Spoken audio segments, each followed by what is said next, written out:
You are listening to the Disney Dream Girls, an unofficial Disney Theme Parks podcast, and this is show number 414 for Sunday the 12th of June 2022. Where dreams begin. Well, hello and welcome to this week's Disney Dream Girls, which is brought to you by our wonderful Patreon supporters, so thank you. We are an unofficial Disney Theme Parks podcast, and I am joined today by my very good friend, the one, the only, the lovely Jane Phipps. Hello there, Michelle. How are we doing this very fine week? I'm doing not so bad, my lovely. How are you? I'm nursing a poorly husband. I heard. How is poor Symes and his poorly broken arm? Well, this is what you get, folks, for doing exercise.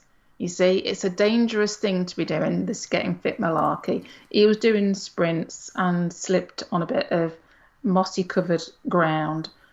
Fell over, put his hand out, thought it was okay. A couple of days later, I think we ought to go and get it checked out. Yeah, there's a crack. So he's now walking around with a cast on his wrist. Luckily, it's his left hand and he's a right-handed artist. That's all I checked for in the picture. Yeah, the good thing is it's kind of, his fingers are mobile. So unfortunately, I don't think what a lot of people realise is the art that they now do nowadays. Yes, he uses a mouse quite a lot. He uses a game controller quite a lot, which requires two hands.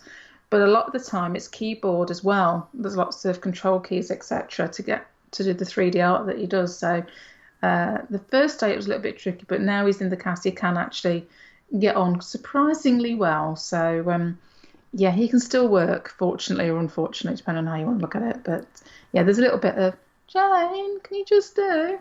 Jane, can you get? But, you know.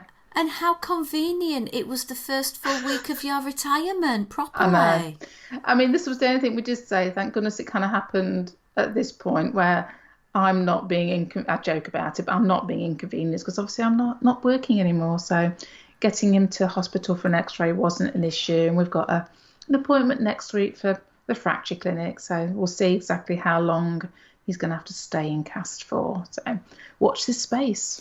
Get well, Symes. So away from non-Disney calamities, let's have a little bit of a chat about what's happening in the world of the Disney theme parks. Okie dokie. So you all know I'm in the mid-Disney trip planning mode at the moment. Something's come about that has really scuppered my plans considerably. Oh. Yeah. What's this? The Plaza, just off Main Street, in the Magic Kingdom.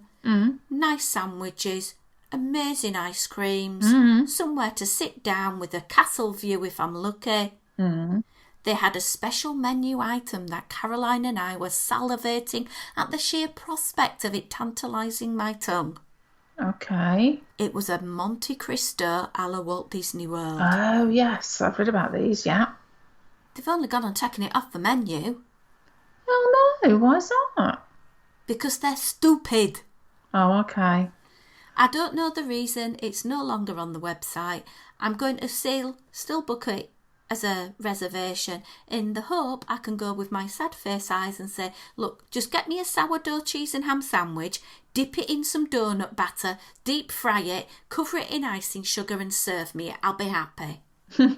I live in hope. I had heard that it wasn't quite the same as our West Coast version. But it's better than the version you get in West Yorkshire, which is nothing. That's very true. Fingers crossed then. While we're talking about foodie disappointments, let's bring the other one forward. Oh, crikey. Right, what's this one? Well, anyone who's seen our Instagram recently will have seen me posting my love for a particular breakfast restaurant at the Polynesian, which is Kona Cafe. And to me, no trip is a Disney trip without Kona Cafe somewhere. Yes. You know, it's great. You go to the theme park, you work up an appetite, you go back over there for 10 o'clock and you get your pancake and your lovely coffee and then do a bit of shopping downstairs and you go back into the theme park refreshed and ready to hit 'em. But no, not in 2022 for Shelley. Oh, no. They're closing for refurbishment on the 15th of August. And what day do you arrive? Slight glimmer silver lining and all that malarkey, I actually land on the evening of the 13th. Right. And as if by kismet, on the 14th, I've already booked the Magic Kingdom as a theme park reservation. So you know what I'll be trying to get as a breakfast reservation. I wonder. Yeah, fingers crossed, toes crossed, that can happen then. And this actually links into the feature we did on the last week's show about saving money in Walt Disney World, because this is one hack I didn't mention. This pancake meal that I get, it's a triple stack of macadamia nut pancakes with pineapple jam on top, and it's amazing. But my hack is, because I can never eat all those pancakes, I only ask for one, and it was $5. Where in the world can you get a macadamia nut pancake with pineapple jam in such an amazing environment in Walt Disney World? You just can't. That's a rather sneaky little way of doing that, Michelle. But then it got me thinking, where else is there that you can go and get such an amazing item and just say, do you know what, instead of 3, can you give me 1? I'm going to find out this year. I'm going to go to all of these eateries and say, if you cut that hamburger in half, could you possibly charge me only half? I'm going to be cheeky. I'm going to ask. Well, there's the old adage, if you don't ask, you don't get. Yeah, absolutely. So I am going to be limiting my food budget this year considerably to up my merch budget so that I can eat as economically but as excitingly as I physically can. Sounds like a plan. And knowing you, Michelle, you've probably got a spreadsheet already sorted out for it. Oh, please don't mention the spreadsheet. Okay. It's yeah, but yes, I do have a spreadsheet and it does list every snack I want to eat in every single park. Oh my goodness. Yeah, I've been watching too much Orleans. Molly is helping me on the pathway to obesity. Thanks, Molly. So does she realise what she's been accused of here? Yeah, but it's all in the nature of Disney fun, so it's True. all good. True. Next piece, though, we all love to say thank you to the wonderful cast members that make our vacations extra special. Of course, yes. We can both account to many a time we've had some Disney magic sprinkled on us by these wonderful people. Yeah. However, it's a quick reminder to us all that not all cast members are customer facing. Right. So this week I was reading an interesting report that on the Occupational Safety and Health Administration, OSHA, so bit like our English Health and Safety Executive, Yeah. Okay. have fined Walt Disney World. They fined them? They've fined them. See if you can guess the fine while I tell you what happened. Right, okay. A cast member, very sadly, was injured while working at this laundry facility. Firstly, my first point of concern was, is he okay? Is she okay? Are they all right? You know, I want to know that. The cast member was assisting others in unjamming a conveyor belt. The machine's rollers were up high, so the cast member climbed on a cabinet to move the belt manually. I imagine they have a target of how much linen they've got to get through in a day, and this cast member was just thinking, I've got to get it done, I've got to meet my targets. If I don't meet my targets, I won't get my wage. I don't get my wage, my house and family might be on the street. So there's a bit of pressure on them to do that. Yeah. It was still powered up and began moving on its own, pulling the cast member's arms between the tension roller and the belt. Ouch. Yeah. Another cast member used the emergency shut-off to stop the machine, but both of the cast members' arms were broken. Now, there's nothing I can find. I've searched high and low on the tinterwebs to find out if they are okay. That's my first concern. I very much doubt they'll be listening to a little old podcast about Disney all the way from the UK. But if you are, I really do truly hope you are okay, mate. Absolutely. So OSHA cited that the energised belt, missing the tension roller guard and a lack of official procedures for clearing jams as part of their findings when they wrote their report. Right. So they initially fined Disney a figure and then they reached a settlement agreement. How much do you think that figure was? Now, this is to fine Disney. This is not what the cast member saw as compensation. If they did, I can't find any record of them doing that either. So this is just what the health and safety executive are fining Disney for not having the correct procedures and correct Yeah, guards in place. You'd like to think it was a hefty sum. yeah. I'd like to think it was in the millions. Nope, No, hundreds of thousands. nope. Am I getting warmer or colder? Colder. Billions. No, no, no. Smaller number, Oh, smaller smaller number. number. Not what, tens of thousands? Yeah, Really? yeah. This could have maimed this cast member for life. This could have actually, if someone wouldn't have pressed that emergency stop button, it could have been a hell of a lot worse and his whole body could have gone through this machine. Their initial figure was $22,000 and then the fine was reduced to $12,431. Well, I am surprised because I always associate in my head, we don't tend to go down the suing route. And I know this wasn't a sue, but obviously in the UK we don't tend to pursue these quite as vigorously as they can be done in the States. So I kind of just assumed it was going to be a large figure. But as you say, it's not compensation we're talking about here. We are talking about an internal fine system. So perhaps they have set criteria for what fines are generated. I don't know. I've no idea. I've no idea. So I just thought I'd share that. It was quite an interesting little piece. So while we've all been watching the Disney news, I'm sure we saw the Disney proposal that took place at Disneyland Paris. Yes, kind of. As in, it kind of took place. Well, it did take place. 31-year-old German called Ante. In the paper that I read the piece from, he has refused to have his surname published, and also he doesn't want his fiance's name published either. And Okay. for those of you who've not seen it, at Disneyland Paris, immediately in front of the castle, there are all of these little sort of like planters, and in the middle there are some platforms that the characters open the little metal railing, go up some steps, and then perform on those platforms to entertain people at Yes. certain points throughout the day. So this particular young man wanted to do a Disney proposal, and having been proposed to in both Disneyland and Walt Disney World by my fair lovely husband, which is another story for later, he wanted to do a big Disney proposal. So according to his report, he asked one cast member who said it was okay. So he went up and he was down on one knee.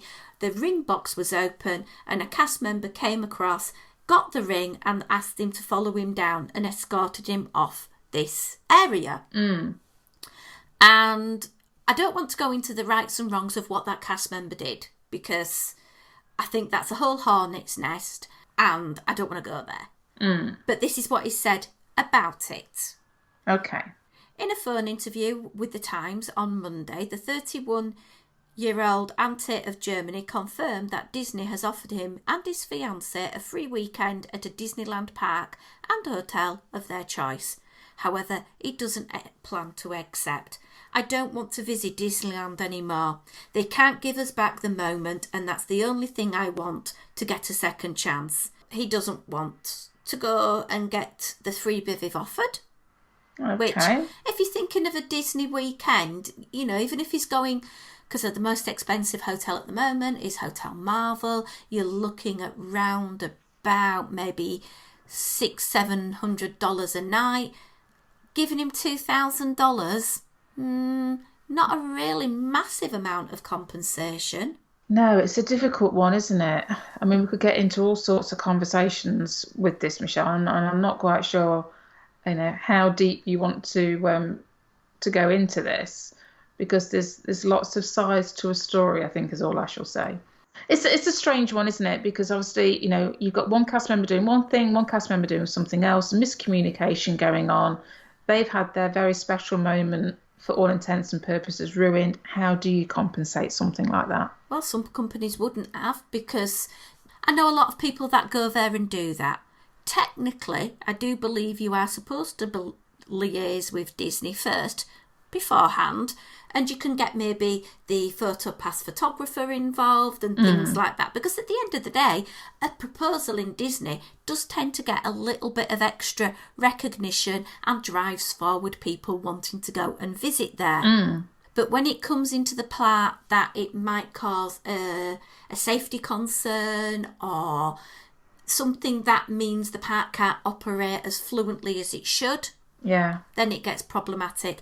On the other point of view, I can see his point that it did spoil what could have been the most romantic moment ever. So we shall see, because this, I believe, is a developing story, Jane. We shall wait and see. Last bit of info before we go on to our main feature is that good old story we're all loving, Genie Plus. Oh, why is that? I feel my whole body go and slump whenever anybody mentions Genie Plus nowadays. Well, I'm going to think of it from a positive point of view. Oh, okay. Because from my point of view, I'm going to have less time queuing on my vacation. Yeah. More time glued to my mobile phone, which takes away the magic. Anxiety every 2 hours. But hey-ho, I'm going to be positive. Right. So, just to clarify for people the rules, because I've had a number of people sending me an email asking about how it works, etc. So, I've watched all sorts of planning videos and scrupulously read through the conditions on the Disney website. I'm not going to mention about how you purchase it because I think we've done that already, and we all know and lament now you can't buy it in bulk anymore. So, first things first, you need to have a valid theme park admission ticket and a park reservation. Even if you're staying at a Disney hotel, you must have both of those. Okay? If you then want, you may be able to purchase Genie Plus on each day of your visit, unless, like me, you got in before the deadline and bought it in bulk. You can make your first Lightning Lane selection at 7 a.m. and this is when you use your Genie Plus to have access to what we used to call a fast pass to go onto a ride with a shorter queue. This is separate to a Lightning Lane that you pay for. Yes. We're not talking about that. No. You can only make one Genie Plus Lightning Lane reservation at a time. But if there's two of you, you both can have that reservation. It doesn't mean you can't book it for family groups, etc. Right, yeah, so you book it for your group, yeah. Yeah. You must redeem your existing Lightning Lane reservation or wait 2 hours whichever comes first, before you can make your next Genie Plus selection. So imagine I'm making my first one at 7 a.m. Yeah. This 2 hour rule previously could have given people the idea, well, I've waited 2 hours, I can make my next one at 9 o'clock. Yeah, that's what I would have thought, logic-wise, yeah. They've clarified the rule. Oh, here we go. The 2 hour wait does not begin until at least park opening, even if you make your first reservation at 7 a.m. So say, for example, park opening is 8 o'clock in the morning, you would then still have to wait till 10 o'clock unless you had a Genie Plus reservation for, say, 9:15. Yes, because then that would default that one anyway. Yeah, because you've used it. Some people were sort of hedging things and sort of thinking, oh, well, I'm going to book out, say, go for the ones that are the really high hitters, the ones that are really difficult to get the Genie Pluses for, such as, I don't know, Seven Dwarfs Mine Train. Curiously, Jungle Cruise gets booked up early. They're not able to do that now because of this unless they wait that 2 hours. Right. So, interesting point, I felt. Yes, because I would have just assumed it was if you're able to book from 7 o'clock onwards, then your 2 hours is from when you booked. More Genie Plus stories, no doubt, coming over the next few weeks as Disney found out their loopholes and they then tighten them up. Yeah, it doesn't take us Disney fans long to figure out another way to do something, does it? Nope. Anyway, moving on to our feature. Okay. I was contacted by the lovely Donna to say where should she stay when visiting Disneyland. So I thought, oh, that's great, because, we've been talking a lot recently about planning Walt Disney World trips. We kind of forgotten that we can also make trips to Disneyland in Paris or California. Yeah, this is very true. So she was asking me, is it worth the extra money to stay in a Disney hotel? And remember that there were 3, Paradise Pier, the Disneyland Hotel and the Grand Californian. And she sort of said, is it worth the price point? Right. Yeah. Having never felt fortunate enough to stay in either of the Disney hotels over there, I cannot comment. But what I will do for you, Donna, is talk about the financials, and then you can maybe make your own informed decision. Oh, because I was just going back to the same show, and as far as I recall, of all your Disneyland trips, you've not stayed in a Disneyland hotel at all, have you? So I've spent a heck of a lot of time in them, yeah, but not actually overnight. No. I did have a few naps in the Grand Californian, but I don't think that counts. I'm going to say that's not going to count, love, no. No. So I picked up a couple of hotels I've previously stayed at to give a little bit of a price comparison. Okay. And I picked 5 nights the last week of August to price up and give you an idea. And I picked the Best Western Stovall's Inn, which I've stayed at for one night before. The Tropicana Inn and Suites, which is one of the older hotels in Anaheim. It's been open for over 60 years now. Ooh, retro. Yeah. Then I've chosen the Anaheim Marriott, was the hotel I stayed in the most recently, all the way back in December 2019, going through to January 2020. Oh, the good old days. The good old days. And then the Grand Californian, which obviously I've never stayed at. Okay. How do these match up then? Best Western. It's a AAA rated hotel. Okay. With some of the deals that you can find online, you can get a grab and go breakfast where you can get croissants and toast and pastries and orange juice and the like. And you walk in and enter the downtown Disney area prior to getting into the theme park. So you could maybe enter the park using the monorail. Nice touch. Which is nice, and you can, grab a coffee on your way in and things. It's not that far a walk. I think I managed it in 15 minutes. Oh, that's easy peasy. And yeah, it's a Best Western. It does what it says on the tin. Comfy bed. It has a bathroom. It has all the facilities that you need, because at the end of the day, you're not going to be using, or I wouldn't be using in California, the pool or the parking or anything like that. No. That worked out at a price of $928 or £747 for the 5 nights. So in my mind, that's a pretty good budget, under $200 a night. Yeah, not too bad. Next one I looked at was the Tropicana Inn on South Harbour Boulevard, just opposite the entrance to the theme parks where the buses pull in. All right, okay. I stayed there, I think it was 4 nights, possibly. It's more of your motel type of feel, is this. Very similar in some respects to Best Western, but they have the car parking and then they have the entrance to the 2 or 3 story building, I can't remember which it was, open sort of walkways to the doors and your room. Now, when I went, it was pre-modernisation. I believe since I've been, which was, nearly 10 years ago now, they have revamped it, and the price for there would be $1,358 or £1,091. Okay, so it's a fair jump up from the Best Western then, yeah? It is, but it's a lot nearer to the theme park. You technically could be in there within less than 10 minutes. It's close enough and handy enough to sort of go back for a little lunch break. So you're paying for the location, aren't you? You're paying that extra $350 for being that little bit closer. The next one I priced up was the Anaheim Marriott.